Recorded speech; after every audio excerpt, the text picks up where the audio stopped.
Bismillahirrahmanirrahim. Assalamualaikum warahmatullahi wabarakatuh. Halo anak-anak hebat di seluruh penjuru Nusantara. Alhamdulillah bertemu lagi dengan Bu Aini di Bu Aini Bercerita. Dan mudah-mudahan anak-anakku hebat semuanya senantiasa sehat, tetap semangat dan dalam lindungan Allah Subhanahu wa taala. Amin. Alhamdulillah pada kesempatan yang berbahagia ini Bu Aini sudah membawa buku yang sangat menarik.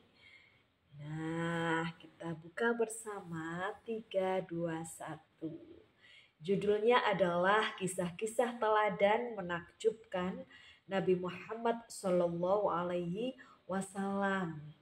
Yang mana Rasulullah adalah sosok mulia dan agung yang begitu dicintai oleh para sahabatnya dan juga seluruh umatnya.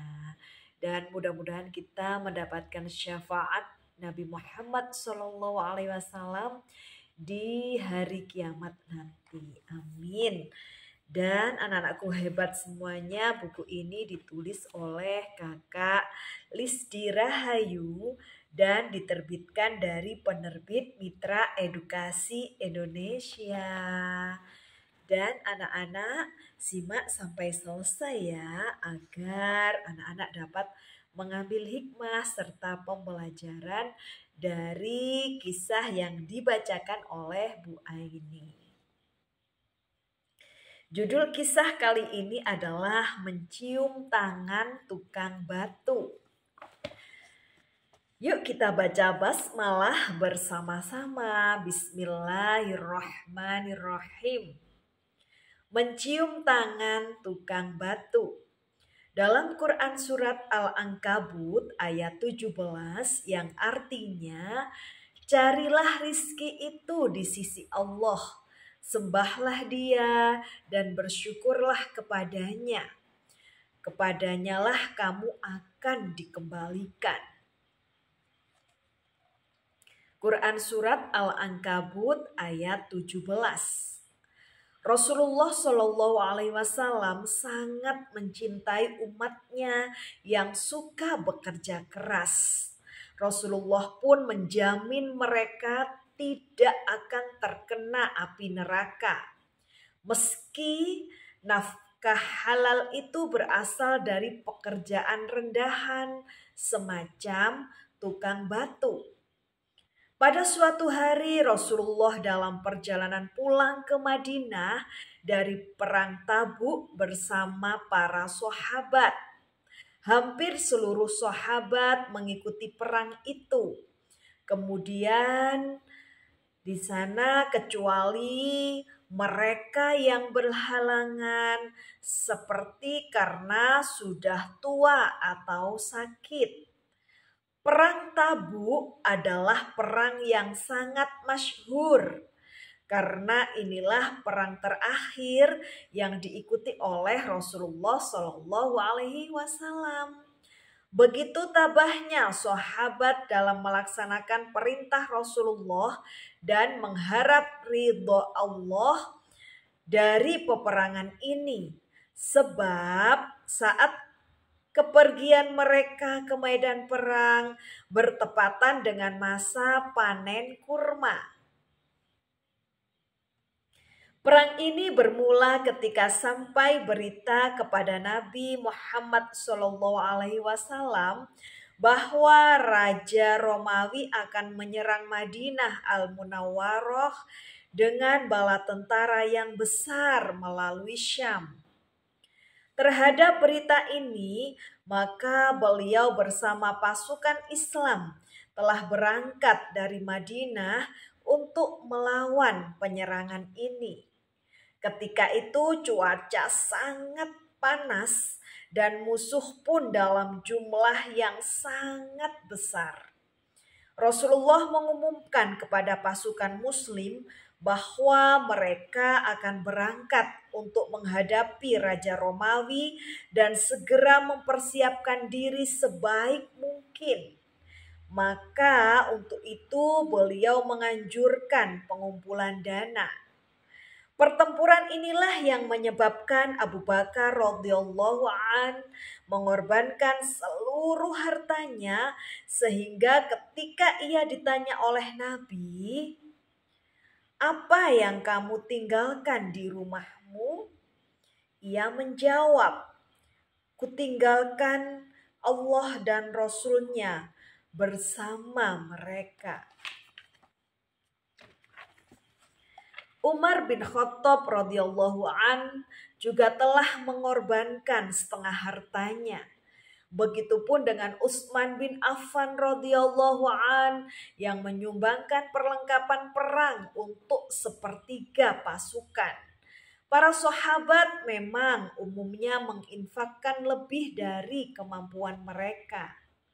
Padahal pada masa itu keadaan para sahabat sedang susah, sehingga seekor unta pun harus dikendarai oleh 10 orang sahabat secara bergantian. Oleh sebab itu, pasukan muslim pun disebut sebagai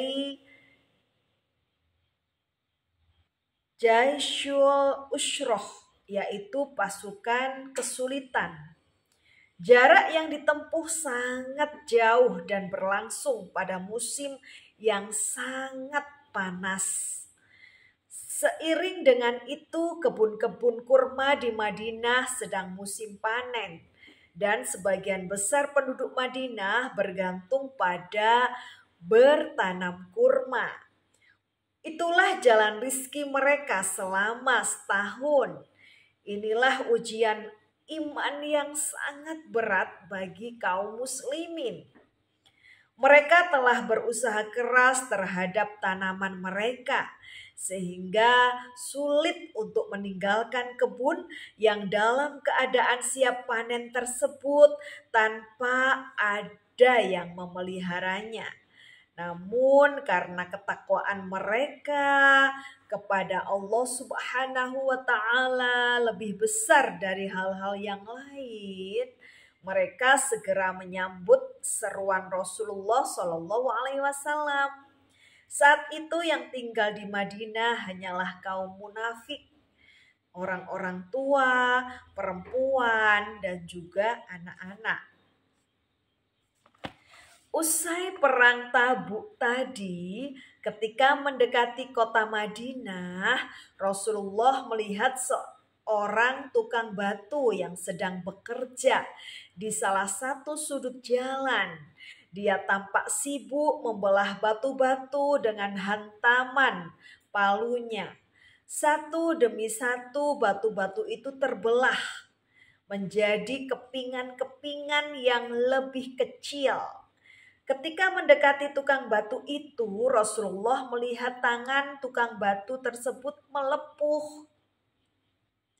Kulitnya merah kehitam-hitaman, seperti terpanggang matahari. Rasulullah pun segera berhenti dan menghampiri sang tukang batu. Rasulullah kemudian bertanya, "Kenapa tanganmu sampai tampak kasar sekali?" Si tukang batu menjawab, "Ya Rasulullah, pekerjaan saya ini membelah batu setiap hari. Belahan batu ini saya jual ke pasar. Lalu hasilnya saya gunakan untuk memberi nafkah keluarga saya. Karena itulah tangan saya menjadi kasar."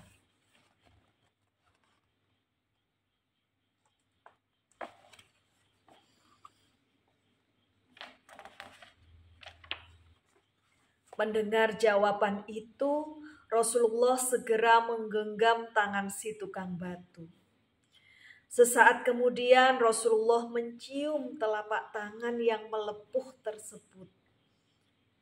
Inilah tangan yang tidak akan pernah disentuh oleh api neraka selama-lamanya, ujar Rasulullah Shallallahu alaihi wasallam.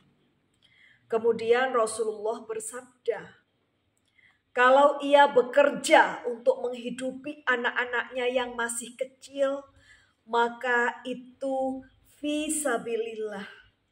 Kalau ia bekerja untuk menghidupi kedua orang tuanya yang sudah lanjut usia, maka itu fisabilillah. Kalau ia bekerja untuk kepentingan dirinya sendiri agar tidak meminta-minta, maka itu pun fisabilillah. Tidak banyak orang yang dicium tangannya oleh Rasulullah Shallallahu Alaihi Wasallam. Selain tukang batu itu, Rasulullah juga pernah mencium tangan putrinya Fatimah. Fatimah Az-Zahra, tangannya juga kasar dan keras. Tapi Rasulullah Shallallahu Alaihi Wasallam dengan penuh kasih sayang mencium tangan putrinya tersebut, karena tangan itu digunakan untuk bekerja keras menggiling gandum di rumahnya, menyiapkan makanan bagi kedua putranya dan sang suami. Nah, anak-anakku hebat semuanya, kisah dari yang sudah dibacakan oleh Bu Aini yang berjudul mencium tangan tukang batu tadi yang sudah dilakukan oleh Rasulullah. Hikmah dari kisah tersebut diantaranya adalah bahwa Rasulullah Shallallahu Alaihi Wasallam tidak merasa malu atau jijik mencium tangan kotor dan kasar si tukang batu. Karena menurut beliau itulah tangan yang mulia. Bahkan tangan itu tidak akan disentuh api neraka. Rasulullah memuliakan orang-orang kecil dan miskin kalau memang mereka memiliki pribadi yang mulia. Para bangsawan dan orang-orang kaya belum tentu memiliki akhlak yang mulia. Mudah-mudahan kita dapat meneladani dari yang sudah dicontohkan keteladanan oleh Rasulullah Shallallahu Alaihi Wasallam. Amin. Nah, anak-anakku hebat semuanya, mudah-mudahan dapat mengambil hikmah serta kisah yang dibacakan oleh Bu Aini tadi bermanfaat dan membawa keberkahan bagi kita semua. Amin, amin, Allahumma amin. Mohon maaf Bu Aini, mohon maaf apabila ada kesalahan dan juga ada kekhilafan. Memancing ikan berwarna putih cukup sekian dan terima kasih. Tetap semangat belajar, tetap semangat membaca, dan tetaplah menebar kebaikan kepada siapapun, kapanpun, dan dimanapun anak-anak berada. Dan Bu Aini akhiri ihdinas siratal mustaqim, wabillahi taufik wal hidayah, wabiridha wal inayah, wassalamualaikum warahmatullahi wabarakatuh. Sampai berjumpa di Bu Aini bercerita selanjutnya. Dadah. Salam literasi.